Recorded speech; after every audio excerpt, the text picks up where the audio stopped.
फिर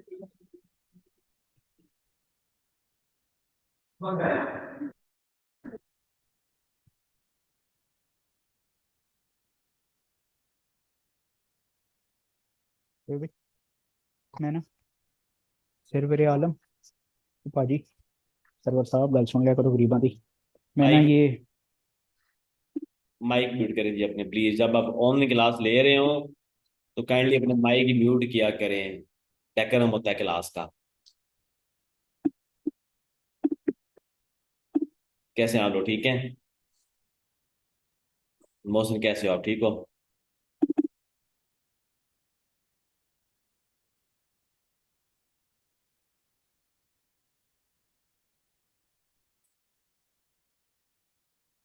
जो मैंने वैसे पास पेपर से शुरू किया है, रुक जाए सुन लें जी। ये किया तुम लोगों के लिए, अदरवाइज मैंने करना कोई नहीं था। अभी भी स्टिल आई एम थिंकिंग कि मैं इसको करूँ ना करूँ, क्योंकि तुम लोग इसके बेनिफिट का पता कोई नहीं है। और मैं आपको स्केड्यूल दिखा देता हूँ, फिर पेपर स्टार्ट करते हैं पहला आज।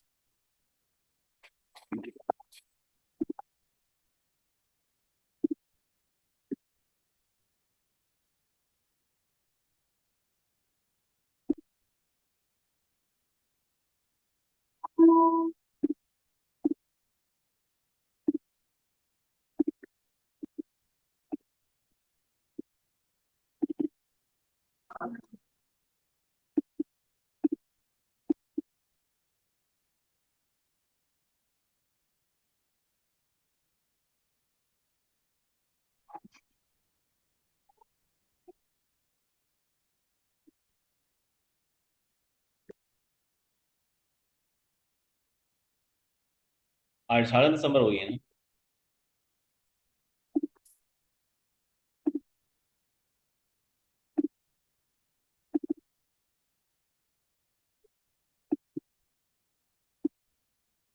ये एक स्केड्यूल उन्होंने आपसे शेयर नहीं किया। 18 दिसंबर को आज हमने 2003 का करना है, कल 2004 का। टेस्ट है ना आपका, ये टेस्ट आपका आउटलाइंस का हुआ करेगा। आउट इंट्रोडक्शन का टेस्ट हुआ करेगा। ये मैं क्लास में ही आपसे क्लास में ही लिया करूंगा। लाइक ये आप भेजेंगे जितने स्टूडेंट, तो मैं क्लास में ओपन करके बताऊंगा कि रेलिवेंट है रेलिवेंट है। बेसिकली ये मैं आपको पहले बता रहा हूँ जी, ये ग्रामर की गलतियां इसमें नहीं होंगी। इसमें रेलिवेंसी रेलिवेंसी होगी। अगर आप ग्रामर की मिस्टेक्स निकलवाने के लिए ये सेशन ले रहे हैं तो मत लें। स्पेलिंग मिस्टेक्स और ग्रामर मिस्टेक्स वाले बच्चों के लिए सेशन ये नहीं है। ठीक है? यानी कि फीडर वाले बच्चों के लिए सेशन नहीं है ये। ये सेक्शन आप उनके लिए है जिनकी ग्रामर मिस्टेक्स नहीं है, जिनकी स्पेलिंग मिस्टेक्स नहीं है। और टेस्ट में सिर्फ मैं इतना बताऊंगा कि यू आर रेलिवेंट और इरेलीवेंट, क्योंकि आप इसके इसकी स्पीड भी देखें सेशन की। ये 1 महीने का सेशन है, इसमें काम काफी ज्यादा है। तो अगर आपने एवेल्यूशन करवानी है तो सुपर बैच में आ जाए। ठीक है? इसका जो टेस्ट होगा वो मैं आपको चेक किया करूंगा और मैं आपको बताऊंगा कि you are relevant, you are to the point, that's it. या यू आर इरेलीवेंट, या आपकी कंप्रीहेंशन वीक है। ये मैं पहले ओपनली ओपनली बता रहा हूँ। ठीक है? बाद में बच्चे के इवैल्यूएशन में चेकिंग नहीं हुई थी, गलती मेरी थी, स्पेलिंग की वो नहीं निकली हुई थी, तो ये वो सेशन है ही नहीं। ये सेशन वो है ही, ओरिएंटेशन ही नहीं। सिंपल आपके आउटलाइन आपके इंट्रोडक्शन के ऊपर क्लियरली को लिख दूंगा कि इट्स फाइन, इट्स रेलिवेंट, आपके आर्गुमेंट सही है, वीक है, आइडियाज ठीक है, वीक है, दिस इज द पॉइंट जो आपकी वैल्यूएशन के क्राइटेरिया इसमें। क्योंकि यही आपके एफपीसी में है। तो ये आपका वीक 2, वीक 3, ये जनवरी, ये आपका जी जनवरी 24 को खत्म हो रहा है आपका ये सेशन। और इसमें 20 साल के आपके उसने कवर किए हैं। मैं 2001 से स्टार्ट करूंगा आज का पेपर जो सा है। तो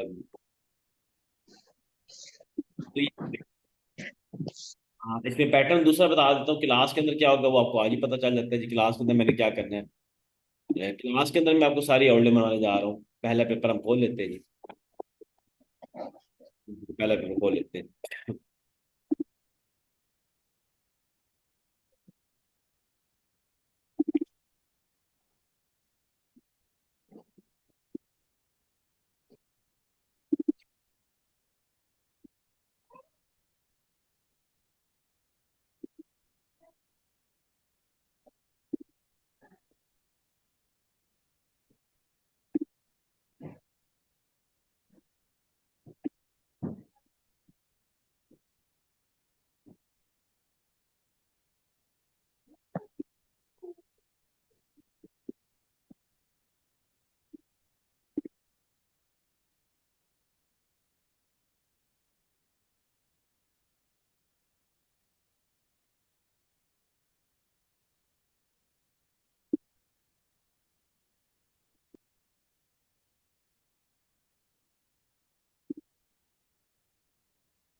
good governance and the role of public servant, इसकी ऑलरेडी बनी हुई है, मैं आपको दे दूंगा, लेकिन मैं आपको बताता हूँ कि पहले तो जो इस ऐसे के ऊपर सबसे ज़्यादा फंडामेंटल चीज़ है वो ये है कि आपने इसमें गुड गवर्नेंस नहीं बताया।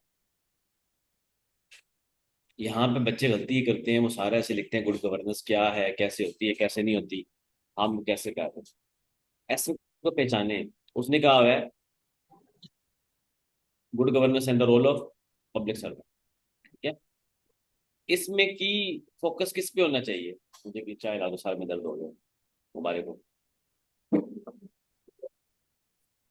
की एरिया क्या है? Role of public servant. तो करेंगे ये हम इसमें कि civil servants they play a vital role in ensuring public service delivery, which is an which is directly linked to governance in a country, ठीक है। तो governance, it's an outcome of the efforts that civil servants put in ensuring that all the activities and all the responsibilities they have, they all are done in a very effective manner, which ultimately shows that good governance exists in you. Like इसको आपने दोनों से simple सा role of public servant बता दो, role effective role of बेटा mic इस अपने ही क्या होना मेरा स्नैप, बेटा माइक ऑफ करो।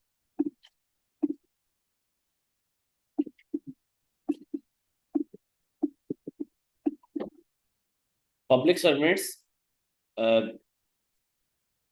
they are the gateways towards the road of good governance. Until they realize this fact that their role is cardinal in ensuring public service delivery, no country can attain the sense of good governance. अब इसमें मैंने जोर किस पे दिया हुआ है? Public servant पे। आप किस तरह चले जाएंगे? आप चले जाते हैं गुड गवर्नेंस। अब इसको मैं गुड गवर्नेंस को डिफाइन करूंगा, वर्ड इज गुड गवर्नेंस, लेकिन नेक पार्ट में बताऊंगा गुड गवर्नेंस क्या होती है, उसके कैरेक्टरिस्टिक्स क्या होते हैं, गुड गवर्नेंस में पुअर गवर्नेंस क्या होती है, फिर हिस्ट्री पाकिस्तान की बता दूंगा कि पाकिस्तान में जो चीज है वो गवर्नेंस के क्राइटेरिया में पूरी भी उतर या नहीं उतरा पाकिस्तान। उसके बाद बॉडी पैराग्राफ में हम जाएंगे तो अगेन वापस चले जाएंगे हम कि role of public servant good governance क्या होता है। फॉर एग्जाम्पल मैं कहता हूँ public servant ensures rule of law, ठीक है, which is a pillar of good governance. अब इस बॉडी पैराग्राफ में मैं क्या एक्सप्लेन करूंगा कि वो रूल ऑफ लॉ कैसे इंश्योर करता है। A public servant ensure rule of law by becoming a kind of individual who resists all the temptations that involve nepotism, favoritism, corruption, and all such kind of acts. क्योंकि rule of law जो से है, अगर आप rule of law implement करो तो corruption नहीं होगी, नेपोटिज्म नहीं होगा, फेवरेटिज्म नहीं होगा। रूल ऑफ लॉ की बात कर रहा हूँ, मेरिट ऑटोमेटिकली हो जाएगा। तो the role of public servant in ensuring good governance is linked to the ability of a servant to uh, implement rule of law in the country or to follow the code of conduct in delivering his services. Without this, we cannot ensure good governance. For example, if I'm a public servant and uh, if a case I'm dealing with a case that involves influential people, and I have to decide whether they are right or wrong. And if I give them a favor just because they belong to an elite class, so I am indirectly violating the basic sense of rule of law, which ultimately impacts governance in the country, because effective governance means you have to implement rule of law. You have to ensure that rule of law exists in the country. So good governance is directly linked to the role of public servants. And this happens in our offices. Like you, when you people join civil services, you people are also prone to such kind of influences. If an influential person visits your office, you usually you people tend to favor that person just because of his maybe influence in the society, or because he or she belongs to a rich class. And here comes the question mark, where the sense of good governance gets compromised. Are you people, in your capacity of being a civil servant, doing enough to ensure that good governance, Pakistan is a country where good governance exists? No. So good governance means if a person who does not belong to a rich class, if he is standing outside your office, and a rich person who can contest the case against that individual, you both should be treated in an equal manner.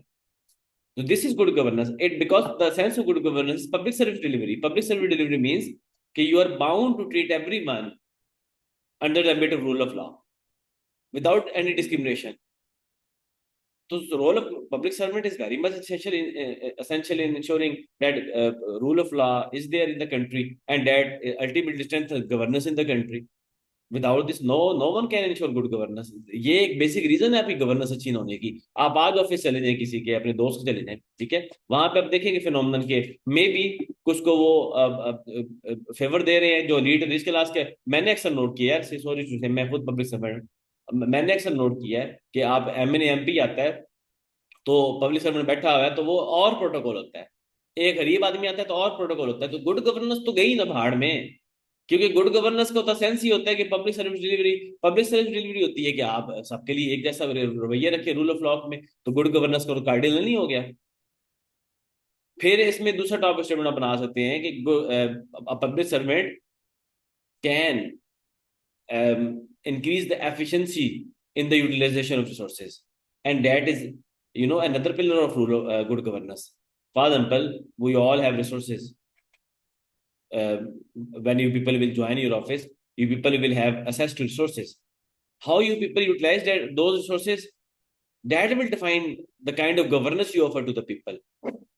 In the education sector, we usually say that in the education sector we don't have enough funds, but I believe that apart from the amount of investment or the level of investment the government places in education sector, another big loophole is on part of the civil servants, that there is minimal transparency in the in those expenditures that are done in the education sector, and corruption is there, mismanagement of funds is there.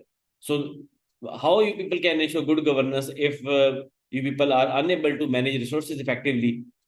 Even if you have limited resources, you people can transform your education sector with effective governance. So role of public servant is very much cardinal in transforming your these sectors like education sector, even in railways, even in PIA.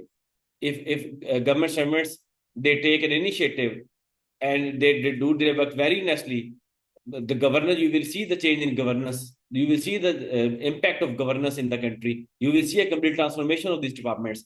So ये चीज नहीं होती कि आप पैसे देते जाएं. How you people can say कि education sector, we cannot revolutionize education sector when an AC gets a posting there in the village and he fails to transform the school that is located nearby. Why so? He can utilize the resources when they can create funds for their campaigns. They can also create funds for the transformation of the schools. Definitely, but you have to take the initiative. The role of public servant is very much essential in the transformation of the sector also. So this is what good governance calls for. It calls for the transformation, some kind of transformation, a change for the betterment of people. So again, if we fail to ensure transparency within our domain, being public servants, we cannot ensure good governance.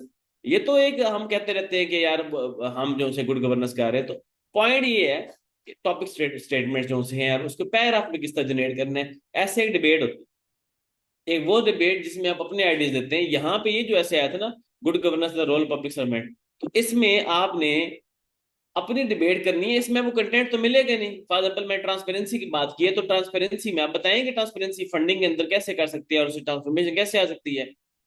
इसी तरीके से आप बता देंगे, मैंने जो पहला topic statement किया था, कि किस तरह से पब्लिक सर्विस डिलीवरी इंश्योर हो सकती है रूल ऑफ लॉ के थ्रू, और वो सारे गुड गवर्नेंस के पिलर्स हैं.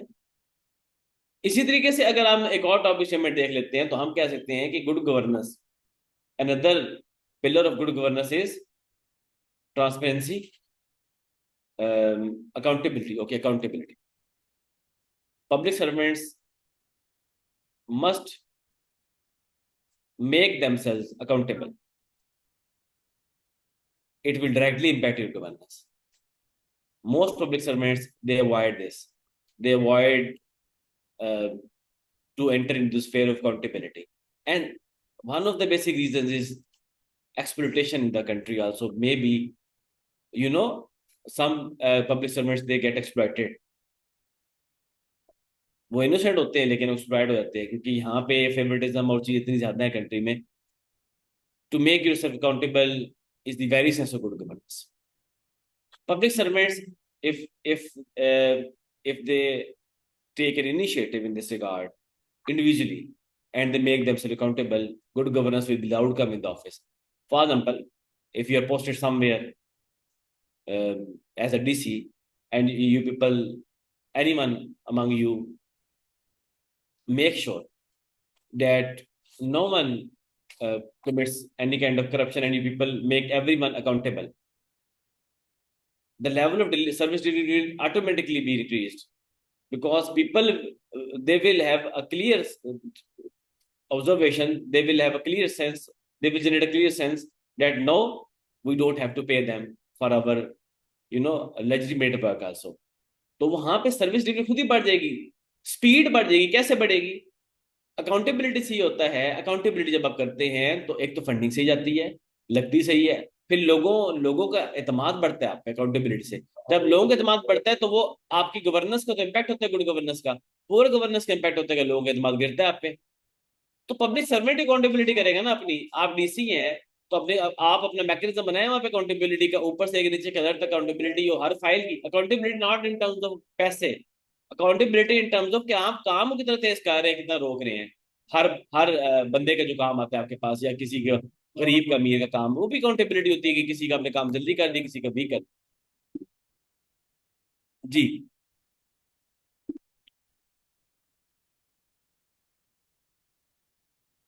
जी बिल्कुल ठीक है. गुड गवर्नेंस, मुझसे मुश्ताक ने अच्छा पॉइंट दिया. Public servants hold responsibility for maintaining the official record. ये तो वैसे उनकी ड्यूटीज में आता है, लेकिन बाद का खुद भी हो जाता है, वो आपकी बात ठीक है. तो ये जो पहले से एक मिनट जिसान हो.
आप जितने स्टूडेंट्स बैठे हैं, आप सबको अगर मैं एक पैराग्राफ कहूँ ना कि एक पैराग्राफ उस पर लिख दें मुझे, आप में से 90% को फेल हो जाना है।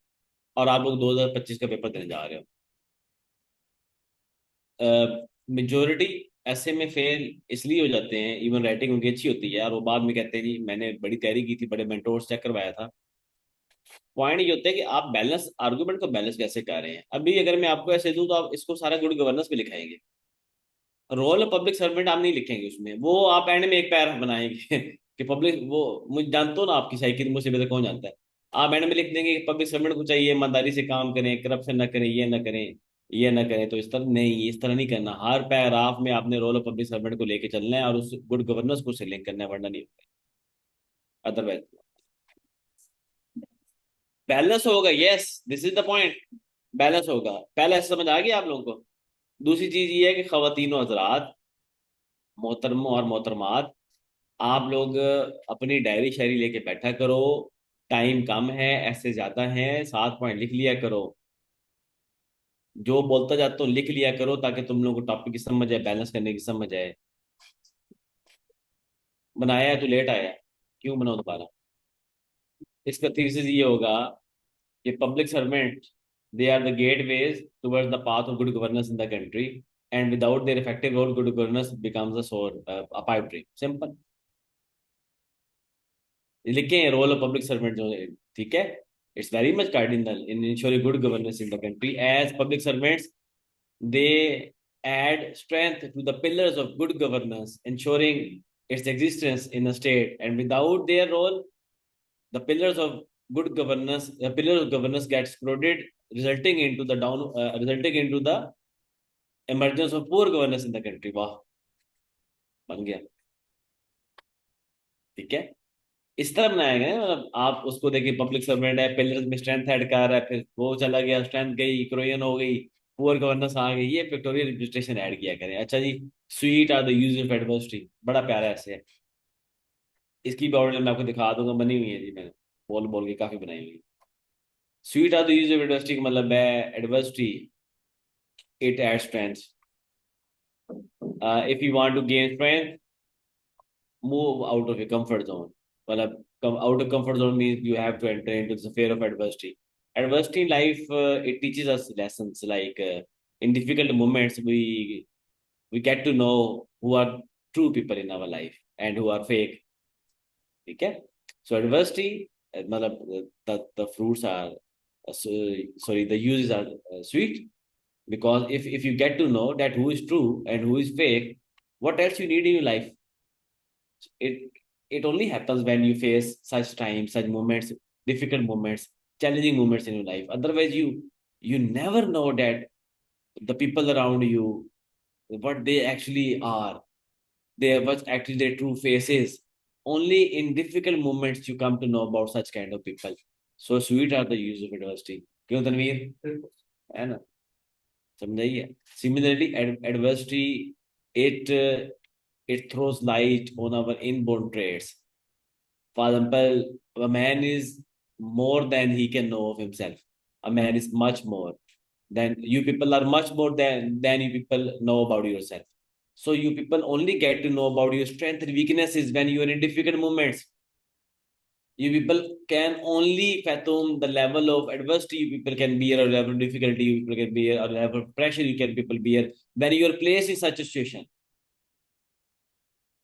Without adversity, people won't be able to recognize what are your strengths and what are your weaknesses. So you people won't work on your strengths and weaknesses until you are placed in such kind of scenario where you get to know about your strengths and weaknesses.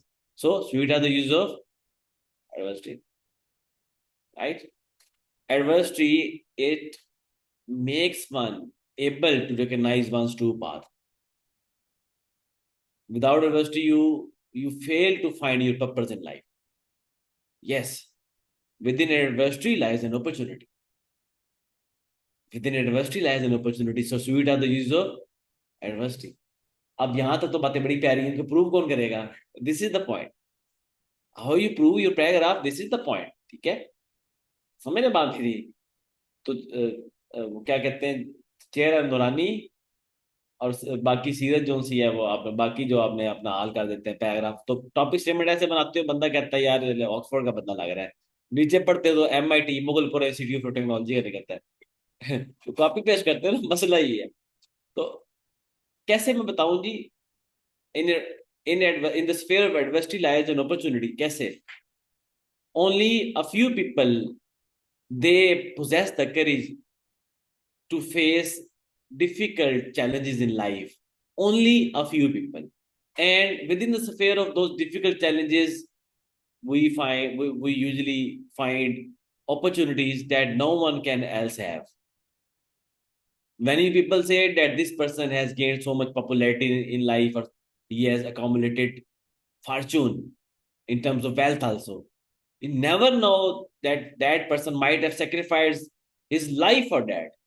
He might have survived in darkness. He might have encountered countless rejections and dejections in life, but he might have refused to succumb to those challenges and those difficult moments. And ultimately, he grabbed all the opportunities. I felt that in my life so many times. Seriously. जब भी मैं कहता हूँ university आ गई, बड़ी मुश्किल आ गई है, there lies some opportunity. And जब मैं जी सोचता था लाइफ में कि in difficult moments you find an opportunity, तो मैं हंसता था, मैं कहता था यार ये कैसे।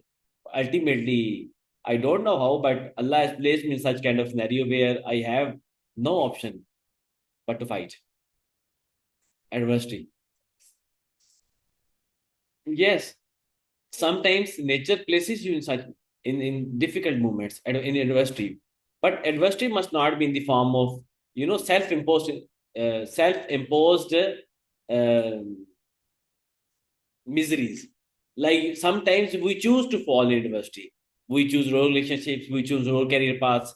We choose comfort zone. And if you choose comfort zone, you ultimately invite adversity that will then throw you into the sphere of darkness, where you will find um, very few chances to rise again in life. There are two scenarios in life: choose adversity in life and live a life, if live your dream life, or choose an easy life and live a life full of adversity. Choice is yours, because sweet are the use of adversity. इसके बाद examiner भी कहेगा मैं दूसरी शादी करनी है, sweet are the use of university. और लाइट नोट भाई, मतलब उसने इतना उसको कन्विंस कर लो तुम लोग कि वो बेगम हो गए, sweet are the use of university, कोई मसला नहीं है। मतलब the point is the beauty of your arguments that actually grab marks. The beauty of your arguments grab marks. Otherwise, examiner won't find your essay, attractive, or essay must be a debate where you have to present your arguments in such a manner that examiner finds something new also. आप अगर वही routine वाले argument लिखोगे कि adversity it places individuals in difficult moments, and then a person seeks help from everyone, and then he realizes that no one is there for him in this world. Ultimately he chooses uh, to commit suicide. Then someone इस तरह की बातें नहीं यार, बच्चों वाली बात। ठीक है, यस, लाइफ होली प्रॉफिट आप सल्लल्लाहु अलैहि वसल्लम आप लिख सकते हैं बिल्कुल। आप उन्होंने किस तरह से अपनी लाइफ अपनी सीरत के थ्रू ट्रांसफॉर्म कर दिए, कितनी मुश्किलात भी आई थी। Great example, great example, yes great example. तो एग्जाम्पल्स उसमें बेशुमार आ जाएंगे ना, समझ रहे मेरी बात। बट द पॉइंट इज, मैं what I want your review on this, के whether you people want complete outlines, or you people want to discuss all these statements in the class. I would recommend you people that you people must write down all the important points, and you people should make outlines, and we must discuss all the topics in a paper. For example, today we will try to cover all these topics, okay, within limited time. But ultimately you will find one thing very positive, that this will help you to break down topic and to attempt the topic in the manner that examiner wants actually from you people, okay.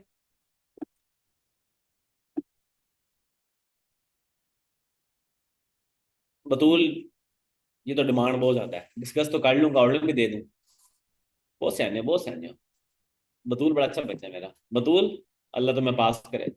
Muslim League struggle for Pakistan, that mister Khan, Muslim League struggle for Pakistan, उसमें adversity ज्यादा थी। वो हर struggle में होती है, even हमारी life में struggle है। फॉर एग्जाम्पल, आप दोबारा जीना चाहेंगे? नो। आप आपसे दोबारा ऑप्शन ले कि whether you people want to live in your life, whether you want another chance, ठीक है, to take rebirth, I would love to. Why? Why? Because there are two ways to live your life. एक चीज ही होती है, for example, I am not ready for all kind of adversity in my life. Like, I am ready for any kind of challenge in my life. I am ready, and I love to face challenges. So मेरी approach body ने बदल दी है। मेरी approach body ने बदल दी है, वो अब चैलेंज के लिए ढूंढती है, वो कंफर्ट नहीं देखती। You people are prone to comfort. You people find comfort everywhere. अब जब आप कंफर्ट देखते हो, actually you find adversity in your life, ठीक है। एंड वेयर जहां पे कॉन्फ्लिक्ट आता है आपके माइंड का, आपकी बॉडी का, आपका माइंड उस चैलेंज के लिए तैयार ही नहीं होता, क्योंकि आपने इसे कमांड नहीं दी होती। लाइक, समझने बात मेरी?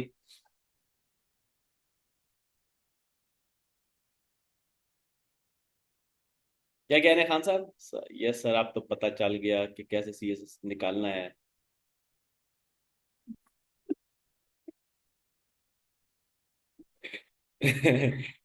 थैंक यू जी, अपने लिए निकालने हैं। अच्छा जी, अब ये जो दो हीरो वर्शिप पे आता हूँ जी। मैं एक पैर ऑफ एडवर्सिटी पे डिस्कस करना चाहूंगा आप लोगों के लिए। मैं कहता हूँ adversity strengthen your character. What does it mean? Character means your ability to maintain your integrity and self-respect even if you are in difficulty. Many people compromise their integrity and self-respect when they face a difficulty, ठीक है? But there are people who never compromise on their integrity and they choose to face the challenge even if they have to die in adversity. Ultimately, it gives them strength not only to uh, make a scenario where they win success, but also to present themselves in front of the world as a man of integrity and a man who can preserve his self respect in any circumstances. And then ultimately, the world falls for you. When the world knows that this person won't compromise integrity and self respect, people fall for you. They choose to respect you because I would love to link this to a quote that never allow the world to define you. Your your status must define you people. Otherwise, the world will define you in the worst possible way. Never tell anyone who you are. Make yourself capable enough that they must know who you are. Otherwise, they will tell you who you are. So if you want preserve your integrity, if you want preserve your self-respect in difficult moments, people will definitely know that we can use this person. Just place him in the difficult position and then use him. You can't have self-respect and integrity in this society if you are such kind of a person who falls who finds himself unable to cope with difficult situation and ultimately compromise everything. इसको इस तरह prove करना तो आप दे सकते हैं कि there are people in this world. Example दे दें, मुझे इसमें याद नहीं आ रही, जिन्होंने कभी they never compromise their integrity and self respect even if they have to die for this. कौन है? यस डेफिनेटली, नेल्सन मंडेला थे। ओके, अच्छा, उनका मैंने ज्यादा बहुत पढ़ा नहीं है, लेकिन मैंने उनको बहुत डिटेल में अभी तक पढ़ा नहीं है। पढ़ रहा हूँ मैं उनको, लेकिन मैंने अभी तक, मैं इसमें कहूंगा किंग। कौन किंग? Martin Luther king. हाँ, यस, बिल्कुल। तो इस पे लिंक कर दें। अब आपको पता है एडवर्सिटी में क्या फिर क्या होता है? Sweet are the use of. एक दफा बंदे को पता चल जाए ना सबको, गया बंदा जितना मुश्किल मुश्किल टाइम आए ये बंदा नहीं हिलता। अगली दफा आप जाएंगे ना, वो आपकी बड़ी इज्जत करेंगे। हाँ जी, हाँ जी, बैठे हैं। उनको पता होगा जितनी मर्जी मुश्किल दे दें इसने, तो आगे इस काम नहीं करना इस पे। तो sweet are the use of. शेर बने, शेर। तनवीर, शेर बन शेर। ओके, आज मुझे ना थोड़ा माइग्रेन भी है, नींद पूरी नहीं की हुई मैंने, लेकिन मैं आपको यूनिवर्सिटी की बात बता रहा हूँ कि स्वीट आ तो यूनिवर्सिटी माइग्रेन में। ओके, नेक्स्ट दी। अच्छा, hero worship is the strongest where there is least regard for human freedom. जी ये देखें जी, ये ऐसे बड़ा इंटरेस्टिंग है। Hero worship is the strongest where there is least regard for human freedom.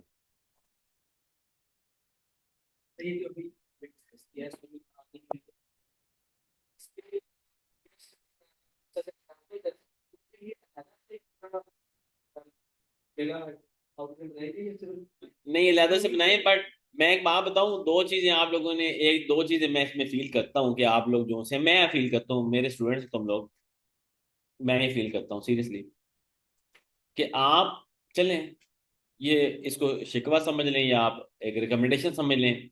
बंदे का माइंड होता है जिस तरह वो सोचता है कि शिकवा या रिकमेंडेशन। देखिए आप लोग हर जगह कामयाबी ढूंढ रहे हैं, आप लोग करने ही चाहिए, सेशन भी 2-3 घंटे का होना चाहिए पेपर्स का, जिसमें आप सारे एसेस को ना कम सुकून से डिस्कस करें और उन सब के ऊपर आउटलाइंस बनाएं, फिर इन आउटलाइंस को आप खुद लिखें बैठ के। फिर उसमें से जब आप समझें कि मेरी बेस्ट आउटलाइन ये है, वो मुझे दें, ना कि हर आउटलाइन मुझे फेंक। तब आप देखेंगे पेपर में फेल नहीं होते। ऐसे में फेल बंदा खुद होता है। देखें आप दो तरह से मेहनत करते हैं, एक मेहनत करते हैं फेल होने के लिए, एक मेहनत करते हैं पास होने के लिए। हाँ, फेल होने के लिए बड़ी मेहनत चाहिए होती है। कल मेरे पास दो स्टूडेंट्स आए थे, मैंने उनसे पूछा कितने पैसे लगा चुके हो सीएसएस में अभी तक। आउटसाइडर्स थे, कहते 10 लाख लगा चुके हैं। मैंने कहा मुझे दे देता, कम से कम तुझे एलोकेशन करवा देता 10 लाख। मैंने कहा मुझे पहले देता यार, तुझे मैं सारी एलोकेशन करवा देता। क्यों? उसने फेल होने पर इन्वेस्टमेंट की है, नहीं हो सका। अच्छा जी, अगला देखिए, hero worship is strongest where there is least regard for human freedom. जी, बड़ा इंटरेस्टिंग ऐसे है। आप लोग इसको ना, मुझे पता है कहाँ से पकड़ोगे। आप लोग इसमें पकड़ोगे कि ह्यूमन फ्रीडम जहाँ पे नहीं है वो हीरो वर्शिप है। आप सॉरी मे भी अब चले जाए नॉर्थ कोरिया पे। लेकिन मैं इसको और डायमेंशन में लेके चलूंगा, मैं इसको और डायमेंशन में लेके चलूंगा। ह्यूमन फ्रीडम क्या होती है? मैं इसको माइंड से स्टार्ट करूंगा। स्लेव्स, स्लेव्स किस तरह से? इंटेलेक्चुअल, इंटेलेक्चुअल पॉवर्टी वाला आर्टिकल पढ़ना। People who do not possess intellectual strength, they worship such kind of people like domestic elites, thinking that they are, they are their not leaders, but no, saviors, Demagogues. saviors, yes, saviors. Because intellectual poverty, it's a kind of a slavery now, and in countries such as Pakistan, even I talk about Pakistan, human freedom in the context of intellect is very much compromised.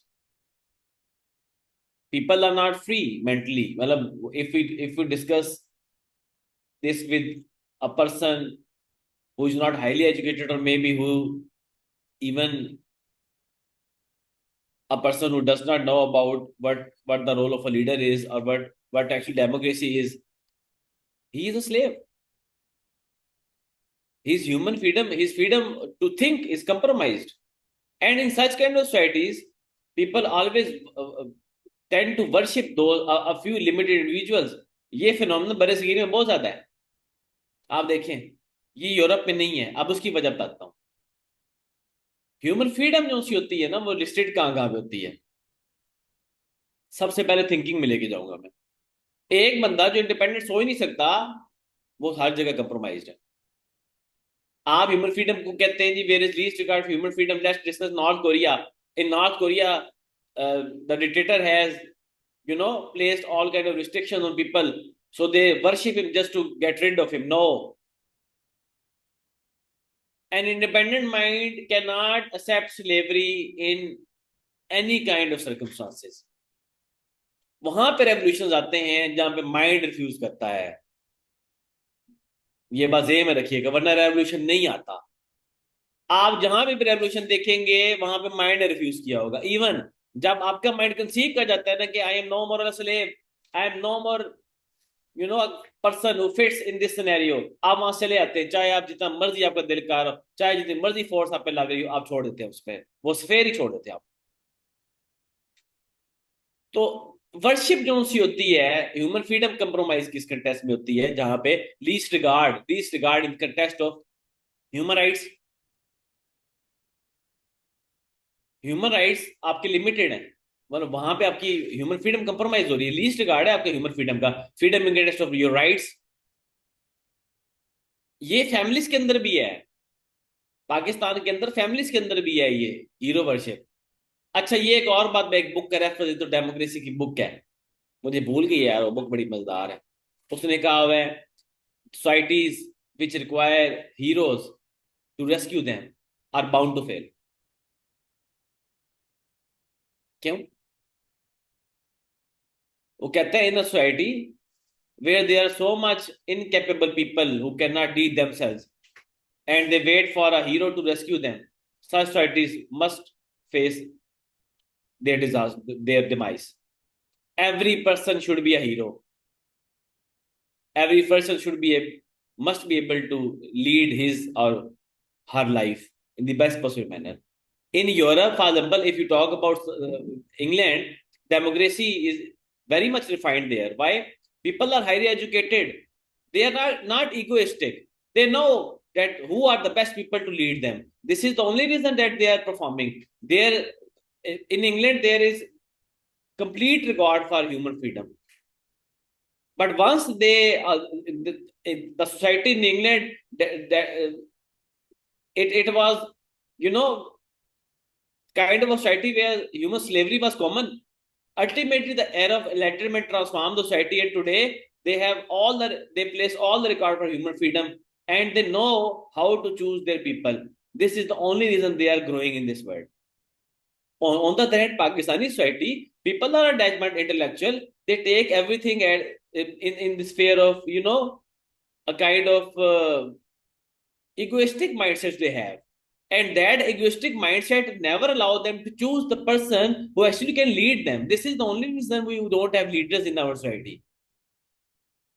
इसीलिए we believe in dynastic politics. The reason is if I choose to vote for any party and ultimately that party fails to deliver, but I still defend in front of everyone that no, my choice was right because I am an egoistic individual and I cannot make the wrong decision.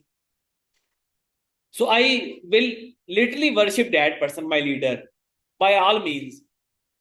Because my freedom is limited, I know that I cannot, I know that I don't have the intellectual strength to lead my life. This person is perfect individual to lead my life. बात समझ रहे मेरी? नहीं समझ रहे जी? Human freedom जो सी है ये बच्चे ने बड़ी अच्छी बात की है, मैंने आपसे यही बात की है कि ह्यूमन फ्रीडम पे आप सब पता किस पे सोचेंगे? आप सब फ्रीडम ऑफ स्पीच पे जाएंगे, आप सब जाएंगे फ्रीडम ऑफ मूवमेंट पे जाएंगे, लेकिन मैं शुरू करूंगा एस ऐसे को पहला टॉपिक स्टेटमेंट इंटेलेक्चुअल फ्रीडम पे। वजह क्योंकि मैं इसको डिफरेंट तरीके से लेके चलूंगा। मैंने एग्जामिनर को हिट ही मारनी है पहले कि यार मेरा लेवल और है, आपका लेवल और होगा। सीरियसली, और थॉट मैं तो फ्रीडम, मैंने तो कंसीव फ्रीडम की है बुक से। मैं भी एक टाइम पे इंटेलेक्चुअल लेवल में मैं घर में चुप करके सुनता था सारी बातें, हाँ आप ठीक कह रहे हैं, आप ठीक कह रहे हैं। अब मैं सबको क्वेश्चन करता हूँ। अब मैं किसी को हीरो नहीं मानता, लीडर मेरा कोई भी नहीं है अभी पाकिस्तान फिलहाल क्योंकि उसकी बहुत सारी रीजन है, लीडरशिप क्राइटेरिया जो मेरे हैं वो और है। तो पॉइंट ये है कि वहां पे फिर हम वर्शिप क्यों करते हैं? क्योंकि you find themselves the perfect individuals to transform your life. Hero किसको होता है? रेस्क्यूअर होता है, जो आप जिसको आप समझते हैं कि ये रेस्क्यू का सेवियर होता है। आप उस पर डिपेंड करते हैं किस कैपेसिटी में human freedom. Human freedom ultimately करती क्या है? ह्यूमन फ्रीडम करती क्या है? ये आपके लिए स्फेयर खोल देती है हर तरह के। Least regard for human freedom में लिमिटेड हो जाती है कैपेसिटी इंडिविजुअल्स की कि वो अपने आप को भी रिकॉग्नाइज कर सकें, अपनी पावर्स को रिकॉग्नाइज कर सकें। तो अल्टीमेटली वो फिगर को ढूंढते हैं जो उनको निकाल सके वहां से। तो वहां पर हीरो वर्शिप मैक्सिमम होती है, इसलिए डायनेस्टिक पॉलिटिक्स पाकिस्तान में बहुत ज्यादा है, और कोई वजह नहीं। इंडिया में भी है। इवन इंडिया में जो आप ये देखते हैं ना, हीरोज बनाए उन्होंने ये अपने ये हीरोज को, वो जो बॉलीवुड के हैं वो भी इसके आउटकम है सेलिब्रिटीज। लेकिन ये ऐसे सिर्फ वो बच्चा करे जिसने सारी किताबें पढ़ी हुई, जिनका मैं रेफर कर रहा हूँ, वरना नहीं। वरना आप वीक हो जाएंगे, वरना आप कर नहीं पाएंगे इसको, आप उड़ जाएंगे। इसलिए ऐसे अटेम्प्ट करने से पहले ये भी सोचते हैं कि आपने इसके ऊपर कुछ पढ़ा था, कुछ है आपके पास, कहीं बुक का रेफरेंस कुछ है। अदरवाइज आप उड़ जाएंगे इस ऐसे में, क्योंकि ये ऐसे बड़ा डेप्थ एनालिसिस है। मुझे बुक याद है, ये ऐसे निकला भी कहाँ से होगा। उसने पूरा चैप्टर है हीरो वर्शिप का। ये मुझे बुक याद है, ग्रीन कलर की बुक है, नाम याद नहीं क्योंकि बुक्स होती इतनी ज्यादा मेरे पास पढ़ी हुई डेमोक्रेसी के ऊपर, तो मुझे नाम याद नहीं है। ये चैप्टर बड़ा अच्छा था, इंटरेस्टिंग। और ये जो डेमोक्रेसी बुक है ना, ये पाकिस्तान में है नहीं, लेकिन इसके अंदर वो आइडियाज जिनको डाइजेस्ट करने के लिए भी आपको टाइम चाहिए होता है। इतने कॉम्प्लिकेटेड आइडियाज दिए इसने डेमोक्रेसी के ऊपर, बड़ा खूबसूरत लिखा हुआ है। दूसरा जो मैंने आपको आइडिया बताया ना इगोइस्टिक माइंडसेट का, ये दूसरा फिलोसफर है, उसकी थ्योरी से बताया मैंने आपको। वो भी ये कहता है कि इंग्लैंड में इगोइस्टिक सोसाइटी नहीं है, या डेवलपमेंट में इगोइस्टिक सोसाइटीज हैं। हीरो वर्शिप ज्यादा है इसलिए यहाँ पे। ह्यूमन फ्रीडम ऑटोमेटिकली रिस्ट्रिक्ट हो जाती है जब आप इगोइस्टिक होते हैं। ईगो वैसे ही आपकी एनिमी है। ईगो वैसे ही आपकी फ्रीडम को रिस्ट्रिक्ट कर देती है, वो फ्रीडम ऑफ थॉट को भी रिस्ट्रिक्ट कर देती है, वो फ्रीडम ऑफ एक्सप्रेशन को रिस्ट्रिक्ट कर देती है। आपकी ईगो जो सी होती है, वो फ्रीडम आपकी वैसे रिस्ट्रिक्ट करती है परफॉर्म करने की लाइफ में, आपके ट्रेड्स को भी वो ठैस के पीछे लेती है। ईगोइस्टिक बंदा वो होता है। एक एग्जांपल दे रहा हूँ बस। एडवांसमेंट साइंस एंड टेक्नोलॉजी, ये तो बहुत अच्छा है जी। एडवांसमेंट साइंस टेक्नोलॉजी, लेकिन इसमें आप नहीं कर पाएंगे, सर को फेल हो जाएंगे। वजह बता देता हूँ। आप लोगों ने एडवांसमेंट साइंस टेक्नोलॉजी में फिर पाकिस्तान के बारे में सब बताना है, कि पाकिस्तान का लिंक जब आप जनरेट करेंगे तो उसमें बताएंगे कि एडवांसमेंट साइंस टेक्नोलॉजी में हम क्यों नहीं कर सके, क्या लूपहोल्स थे। इसकी मैं एक वजह बताया तो लूपहोल्स। देखिए, जिस सोसाइटी में इनोवेशन नहीं होती ना, वहाँ एडवांसमेंट आ ही नहीं सकती। इंग्लैंड भी जब ग्रो किया था ना, उसमें, अभी आप इंग्लैंड की हिस्ट्री पढ़ें, ग्लोबलाइजेशन की हिस्ट्री पढ़ें, तो ग्लोबलाइजेशन के अंदर भी वो सोसाइटीज लीड कर रही हैं हमेशा से, जहां इनोवेशन होती थी। फॉर एग्जाम्पल, इंग्लैंड ने इनोवेशन की, उसने स्टीम इंजन बनाया। इंग्लैंड ग्रो कैसे किया?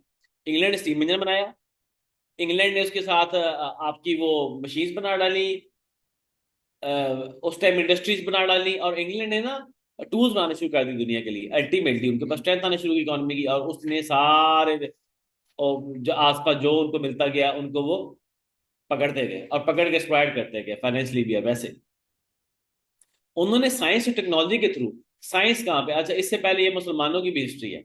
स्टार्ट तो मुसलमानों ने अंदर से किया था। ये बात कह रहे हैं आप 7th सेंचुरी के अराउंड, मर्चेंट्स जो अरब के मर्चेंट्स थे, उनके पास बड़ी चीज होती थी उस टाइम पे साइंस और टेक्नोलॉजी में। हाउस ऑफ बगदाद जो था, हाउस ऑफ बगदाद में हारून रशीद के दौर में सारे स्कॉलर आके बैठे थे। और उस टाइम में पर्शियंस को हारून रशीद ने एक वॉच गिफ्ट की थी, जो कि पर्शियंस या जर्मन थे, जो कि बाद में हैरान होते रहते कि मुसलमानों ने बना कैसे ली। Are you getting my point? तो एडवांसमेंट थी ना उस टाइम। अल्टीमेटली हम लोग फॉल कहाँ पे किए, वैसे एक बता रहा हूँ। हम साइंस टेक्नोलॉजी में फॉल किए, हम गिर गए। आज दुनिया में सबसे ज्यादा लीड करने वाली नेशन कौन सी है, लीडिंग नेशन? मैं दो बता देता हूँ आपको। चाइना और अमेरिका मुकाबले में लगे हुए हैं। क्यों लगे हुए हैं? चिप टेक्नोलॉजी लेटेस्ट डायमेंशन है आपकी टेक्नोलॉजी की, उसमें दोनों लीड कर रहे हैं। रशिया पीछे क्यों रह गया है? रशिया इंडस्ट्रियल रेवोल्यूशन तक तो बहुत आगे गया। इंडस्ट्रियल रेवोल्यूशन के बाद रशिया डाउन क्यों गया? क्योंकि चिप टेक्नोलॉजी जो सी है वो लेटेस्ट ट्रांसफॉर्मेशन है, आपके हर डिवाइस के अंदर चिप है। रशिया की एक्सेस नहीं है सप्लाई चेन तक उस तरह से, जिस तरह अमेरिका की है और चाइना की है। ताइवान पे सी लड़ाई हो रही है। तो एडवांसमेंट साइंस और टेक्नोलॉजी में गेट भी होता है इकोनॉमिक प्रोस्पेरिटी में। क्यों? क्योंकि आप निकाल के देख लो, इस टाइम चिप टेक्नोलॉजी के अंदर जो लीड कर रहे हैं उनकी प्रोडक्ट सबसे ज्यादा है, क्योंकि आपके मोबाइल फोन के अंदर भी चिप है, आपके टीवी के अंदर भी चिप है, कल आपके अंदर भी चिप होगी। तो जी एलन मस्क कहाँ तक पहुंच गया? तो ये क्यों? एडवांसमेंट साइंस टेक्नोलॉजी आप रिसोर्सेज एक्सप्लॉइट कर सकते हैं, उन्होंने किए हैं। अभी वो मार्स पे जा रहा है, वहां से करके लाएंगे रिसोर्सेज एक्सप्लॉइट, चांद से ले आएंगे कुछ। मैं चांद पे जाके बताऊंगा आपको, वहां पे क्लास रखेंगे जूम पे। जाना है मैंने, इरादा है। मैं यहाँ थोड़ी पढ़ाता रहना मैंने तुम लोगों को।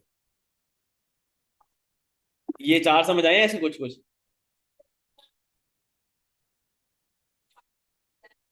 पाकिस्तान की देनी पड़ेगी आपको, बताना पड़ेगा इंडिया के पाकिस्तान की इश्यूज क्या है, हम साइंस टेक्नोलॉजी में एडवांस क्यों नहीं कर पा रहे। उसमें सबसे ज्यादा इशू पता है क्या है? एजुकेशन नहीं है। आपके एजुकेशन के लेवल ही वो नहीं है। 50 साल पुरानी एजुकेशन है आपकी। अभी आप लोगों में फ्रेश क्लास पढ़ाता हूँ, सीरियसली इस लेवल पे आके। नहीं, आपके माइंड से डिपेंड करता है। आप यकीन करें, आप में से एक बंदा ना सीएस को 3 दफा टॉप कर सकता है, आप मानोगे नहीं इस बात को। पता क्यों नहीं मानोगे? क्योंकि आपका माइंड कंसीव करने की पोजीशन में नहीं है मैं क्या करूं। एलन मस्क मार्स पे जा रहा है ना, अगर मैं आपको कहता मार्स पे चलेंगे, तुम लोग क्लास क्यों चले जाते हैं? पागल है यार, इसे तो क्लास ही लेती। उसकी सोसाइटी क्यों क्यों मान गई? एलन मस्क ने अचीव क्यों किया? वो जिस सोसाइटी में है उधर लोग मान जाते हैं बात, कि हम कर देंगे। हम जो सोसाइटी में है, यहाँ पे आप अचीव करने की बात करें, आप कहेंगे हम कैसे कर सकते हैं, इसलिए वो वहां बैठे हुए हैं, हम यहाँ बैठे हैं। सोसाइटी कंड्यूसिव नहीं है, स्टूडेंट्स का माइंड कंड्यूसिव नहीं है। आप लोग सीएस को 3 दफा टॉप कर सकते हो। इंसान का माइंड जब आइडिया कंसीव कर जाए ना, एलमस के माइंड ने आइडिया कंसीव किया था मार्स पे जाने का पहले। चीजें दो तरह एग्जिस्ट करती हैं, मैं आपको बता रहा हूँ। चीजें दो बार एग्जिस्ट करती हैं, सारी चीजें दो बार एग्जिस्ट करती हैं। एक आपके माइंड में, फिर रियलिटी में। जो चीज़ आपके माइंड में एग्जिस्ट नहीं करती वो रियलिटी में एग्जिस्ट कर नहीं सकती। ये भी ऐसे आ सकता है। सेशन शुरू करते हैं इंशाल्लाह, और अच्छी डिबेट होगी इस पे। लेकिन आप नोट्स बनाते आइएगा साथ साथ, और आप सारे आइडिया लिखते आइएगा साथ साथ, पेपर में जाके लिख आइएगा। लेकिन अगेन मैं आज का दिन वे देखूंगा कि टाइम स्लॉट्स क्या है। मैंने पेपर साइज शुरू करा था अपने स्टूडेंट्स के लिए, बड़े दिनों से वेट कर रहा था। अब पैसे क्यों रख दिए? पिछले साल मैंने कौमी खिदमत बहुत की थी, 70 ऐसे लिखे थे। सिर्फ शादी बैठी थी क्लास में और कोई भी नहीं था। तो मैंने कहा इनसे पैसे लेते क्लास स्टार्ट किया करें। वाकई में किए शादी, कितने ऐसे किए थे? 70 प्लस ऐसे किए थे। आते ही नहीं था कोई। मैं होता था, जुनेद होता था, शादी बैठी होती थी, जूम होता था, लगे होते थे ऐसे करने। थैंक यू जी। कल स्टार्ट करते हैं इसको।